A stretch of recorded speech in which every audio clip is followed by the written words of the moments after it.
Welcome to the CWK Report. I'm Steve Liebman. Thanks for joining us. We talked to the community in Gunnedah about the Vickery South project, and these were some of the views expressed by the business owners and locals in the region. Basically, the history of mining in Gunnedah is quite extensive. It's dating back to about 1890s when they started mining here. So we've had mining here for 120 years, albeit it's only been the last couple of decades that we've gone into another level of mining that we've never experienced. So we've really never ever seen the footprint so much of the mines that existed here for the last 100 years. But it has been always a backbone and always been a part of our economy all through that particular time. And the last 2 decades have just seen it escalate to the point that I, as an agent, have never experienced the excitement that has come from the development of the mining industry in this district. It is massive. We're just in the beginning of it, although the last decade has been developing and we've had our ups and downs in the mine, but since the introduction, I guess, and the increase in the rail haulage, tonnage haulage on the line, it's allowed the major companies now to really look at the resources in this district. And it is, and it will be, I think, for the next 20 years, a major part of our economy, if not our economy. And the mining companies are supporting the community in a huge way, all of the benefits coming to the people in the town. The medical centre, as it's going ahead, and all these things that are being done here wouldn't be done unless it was for the mining. Agriculture couldn't support them. So we've got the best of everything in the both worlds. We've got the agriculture and our mineral wealth, so we're certainly a very lucky town. There definitely needs to be checks and balances in place. That's what we employ experts for, or I hope we employ the experts for, to sort it all out.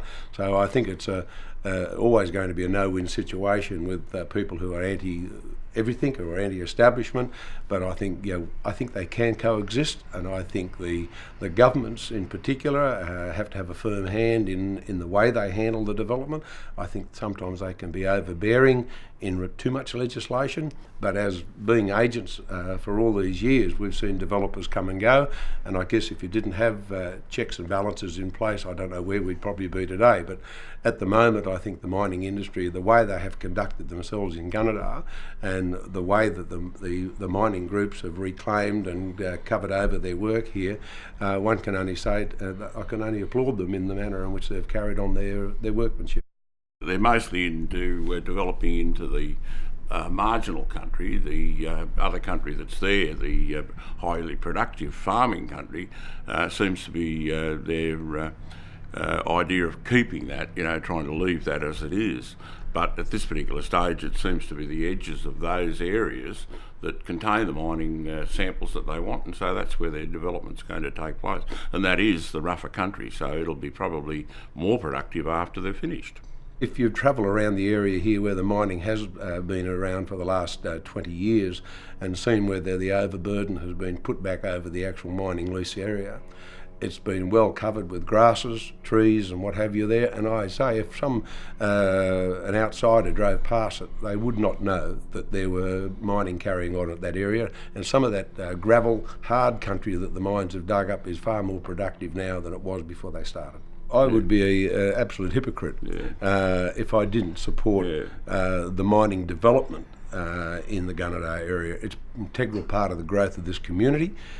It is the backbone of a lot of young workers here and their families that have come here, and they will have a future. Our children will have a future. I think the mining industry is going to be, as it has been, an integral part of our economy for decades to come.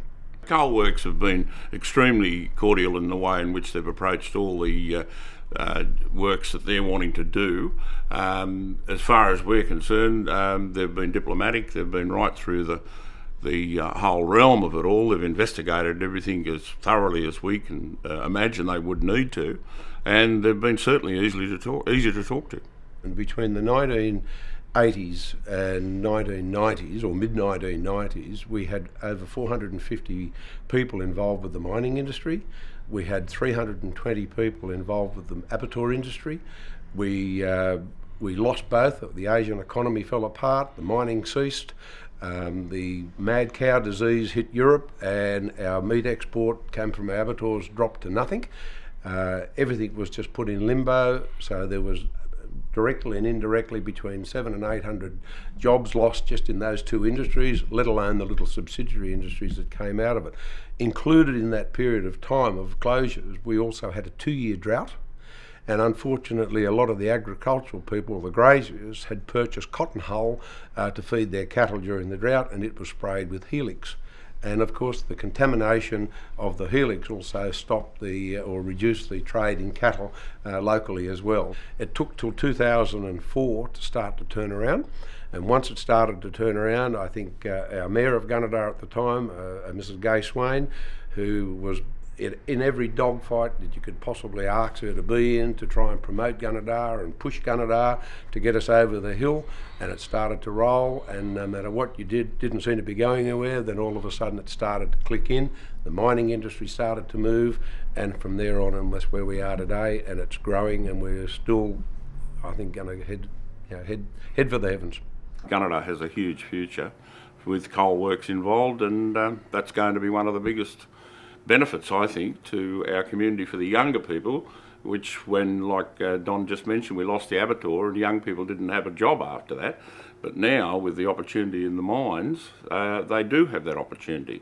And so there's a big saving there for young folk to get started in life. The coal quality varies from a very, very low ash for the high thermal coals.